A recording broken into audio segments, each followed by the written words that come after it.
Ready to supercharge your Discord server? Let's dive right into adding bots. First, make sure you have the Manage Server permission in the server you want to add the bot. To head to your server, click on the server name at the top left, and then select Server Settings from the drop-down menu.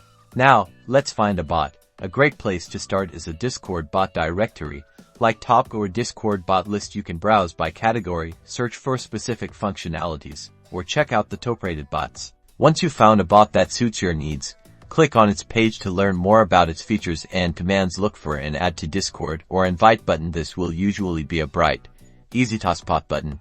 Clicking the Add to Discord button will redirect you to Discord's authorization page. Here, you'll need to select the server you want to add the bot to and grant it the necessary permissions. Make sure you carefully review the permissions the bot is requesting.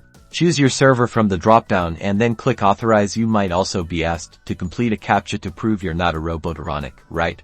And that's it.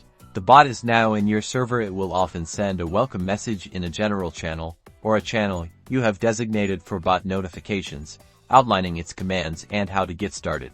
Now, experiment. Type in some of the bot's commands, usually starting with a prefix like a or other symbol. Read the bot's documentation for a full list of its commands and features to unlock its full potential. Now go build an amazing server.